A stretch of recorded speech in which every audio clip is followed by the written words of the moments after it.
Stokely Carmichael was born in the port of Spain, Trinidad on June 29, 1941. Carmichael moved to the U.S. in 1952 and attended a high school in New York City. Rejecting scholarships from several white universities, he entered Howard University in Washington in 1960, soon afterwards joining SNCC. By the end of his freshman year, he had joined the Freedom Riders, hazardous bus trips of blacks and whites that challenged segregated interstate travel in the South. The Freedom Riders often met with violence. Young Carmichael was radicalized by this violence seen on TV and his own experiences working in the segregated South, where peaceful protesters were often beaten, brutalized. Recalling one of his own experience, he said, "When I first heard about the Negroes sitting at a lunch counter down south, I thought they were just a bunch of publicity hounds. But one night when I saw those young kids on TV getting back up on the lunch counter stools after being knocked off them, sugar in their eyes, ketchup in their hair, well, something happened to me. Suddenly, I was burning." In 1966, Stokely was named chairman of SNCC and helped organize the Mississippi Freedom Democratic Party. Later that year, Stokely and Dr. King continued fallen leaders James Meredith's March Against Fear. During the campaign in Greenwood, Mississippi, he was arrested for trying to set up a tent on a black campus. Upon his release, he arrived at a rally to speak. His face was swollen from being beat by the police. His speech started off in the usual sing-song manner, ending each cadence with a rise in cadence or a sarcastic remark. "It's time we stand up and take over," he exclaimed. "This is the 27th time I have been arrested, and I ain't going to jail no more. From now on, when they ask you what you want, you know what to tell them. We've been saying freedom for 6 years and we ain't got nothing. What we gonna start saying now is black power." Without missing a beat, Carmichael asked the crowd, "What do you want?" The response was black power. And with each response grew louder until the exchange seemed to take on a life of its own. Soon the response became the battle cry of the militant civil rights activists. Before his speech, the tone of the civil rights movement was nonviolent, many feeling like it had been adapted to liberal whites.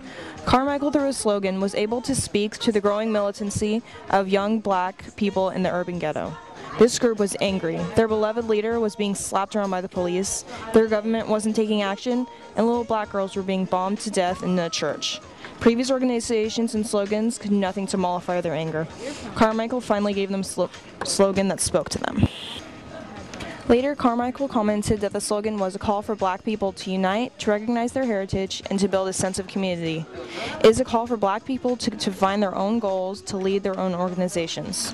In a rally at Berkeley, he exclaimed, "We're not going to wait for white people to sanction black power. We're tired of waiting and waiting. Every time black people try to move into this country, they're forced to defend their position beforehand. It's time that white people do that. They ought to start defending themselves as to why they have oppressed us and exploited us." Carmichael's political stance had grown from political nonviolence and integration to black separatism and nationalism. Carmichael also adopted the slogan of "Black is beautiful" and advocated a mood of black pride and a rejection of white values of style and appearance. This included adopting Afro hairstyles and African forms of dress. Carmichael began to criticize Martin Luther King and his ideology of nonviolence.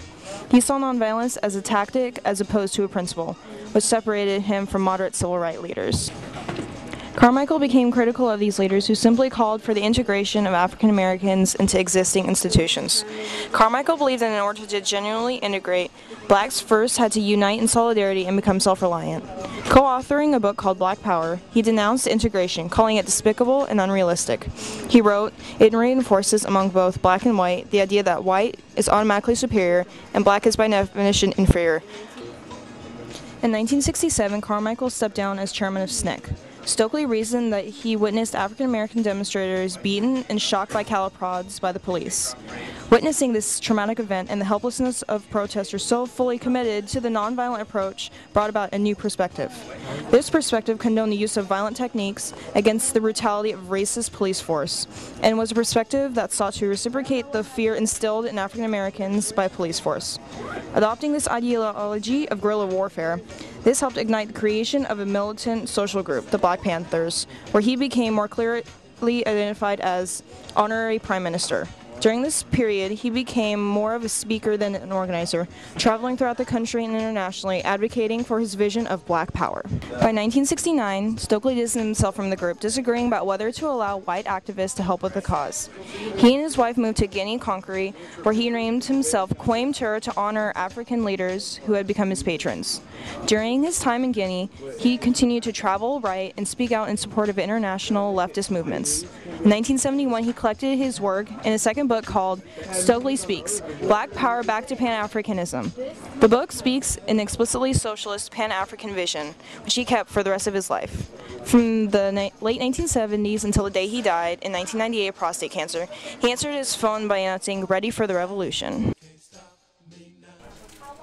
Carmichael's advocacy of Pan-Africanism was the last phase in a political evolution that passed from indifference to the civil rights movement when he was a high school student, to emergence as an effective, nonviolent volunteer risking his life against segregation, to honorary Prime Minister of the Black Panther Party. Civil rights leader Jesse Jackson gave a speech celebrating Carmichael's life, stating, "He was one of our generation who was determined to give his life to transforming America and Africa. He was committed to ending racial apartheid in our country. He helped to bring those walls down."